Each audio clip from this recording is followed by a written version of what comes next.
mother is struggling on her own. Wait a minute. I quickly interrupted my husband. Your father's passing is sad, but your sister is living in your parents' house, right? Yes, that's right, but my husband has a sister living at home. She works for a prestigious company and earns much more than my husband. My father-in-law had also worked for a well-known company until his retirement. The retirement money should be with my mother-in-law. On the other hand, we, as a couple, work for small to medium-sized companies. Our income is probably lower than the average for our age group. In such a situation, I couldn't understand why we needed to send money to my mother-in-law. Kevin, I don't think your mother and sister are struggling with money. So why send money? When I asked this, an unbelievable answer came back. Actually, it seems rich on the surface, but my mom has a considerable amount of debt. What? My mother-in-law has such a huge debt. Yes, it's hard to believe, but it's true. But you know, for some reason, she hasn't told my sister about the debt at all.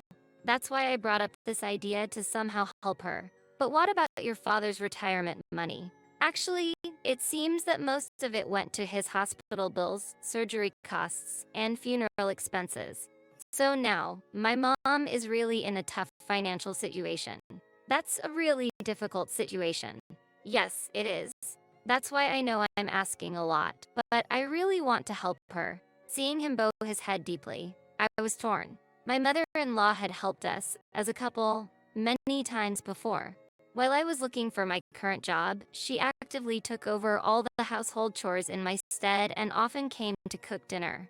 Moreover, when my husband changed jobs and we were short of living expenses, she secretly gave him money. I was always full of gratitude for her kindness. And every time I thanked her, she returned with polite words of gratitude. Thanks to her support, we had overcome many difficulties. Now that she was in trouble, I couldn't just overlook it. Considering the favors we had received so far, I strongly felt the desire to help her. With those feelings, after a little hesitation, I eventually agreed to my husband's proposal. From that day, to support my mother-in-law financially, we became stricter about saving. We were not living luxuriously in the first place, but still, we simplified our meals even more and switched to cheaper items for daily use. My husband started working late every day and came home late at night more often. And then, an incident occurred during these days. Perhaps due to accumulated fatigue, I developed a fever and fell ill. When I was preparing to go to the hospital after calling in sick to work, my husband said, "Wait a minute, are you really going to the hospital?" "Yes, I am."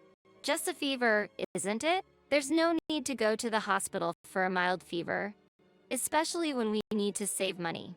What? I was surprised by his words, but managed to argue back. But what if it's a viral fever like the flu?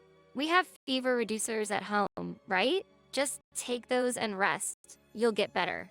Going to the hospital is a waste of money. That's not true. Listen to me. No matter what, don't go to the hospital. We're saving money, remember? After hearing those words, I had no choice but to rest at home, and ended up being bedridden for 3 days. Since then, my distrust towards my husband gradually began to increase.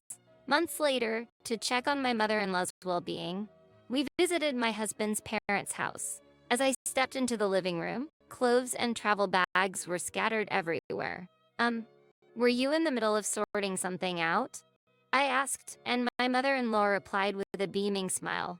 "Oh, actually, I'm going to Cancun this time. A trip to Cancun." "Yes, that's right. Sarah said she would come with me." "Amy, how about you? Do you want to come along?" "Really?" As I was surprised, my sister-in-law, Sarah, next to me started clapping her hands with joy, saying, "That's a great idea. Wait, what is this?" We've been sending them money, and they're happily planning a trip to Cancun. This can't be happening. Without noticing my speechlessness, my mother-in-law and sister-in-law continued to excitedly talk about the Cancun trip. "I'm so excited. It's my first time in Cancun." My mother-in-law said, and Sarah replied, "Me too. And it's surprisingly affordable this time of year." "Exactly, Amy. Don't worry. If you can come with us, we'll cover the travel expenses. My mother-in-law continued, Really, we've been so grateful to you ever since Kevin got married, added Sarah. Unaware of my feelings, they were engrossed in their conversation. Finally reaching my limit, I confronted my smiling mother-in-law and sister-in-law, who were inviting me to the trip. Stop joking. A trip abroad. What are you really thinking? I raised my voice. What? Startled by my sudden reproach, my mother-in-law and sister-in-law froze with their mouths open. Even though they were shaken, they tried to calm me down. Amy, what's wrong? Did we say something odd? Maybe you don't like traveling? Did we invite you too forcefully? It's not about that. How can you even think of inviting me on a trip? Do you understand our situation? Amy, calm down. What caused you to be so angry? Really? If you have the means to go on a trip, I'd rather you pay off your debts first. What? Debts? I let all my feelings out towards them. We can hardly save money, and even when I am sick, we can't afford to go to the hospital, yet we prioritize sending you money. And yet, how can you calmly plan a trip abroad? Please consider our situation a little. After pouring out all my emotions, I noticed tears streaming down my cheeks. Whether it was anger, sadness, or both, I wasn't sure. However, I was certain that the frugal lifestyle until now had been more painful than I thought. While crying, I collapsed on the spot. Seeing this, my husband rushed over in surprise. Hey, you! What are you saying to my mom? But, that's enough. We're going home. Kevin tried to pull me up forcefully. At that moment, my mother-in-law spoke up quietly. Wait a minute. What debts are you talking about? What? But didn't you have a huge debt? Surprised by my response, my mother-in-law's expression changed. There's no such thing. There's still my husband's pension and inheritance left, and I wouldn't be able to go on an overseas trip if I had debts. What? But in that instant, I realized the full picture of the situation. Anger welled up inside me.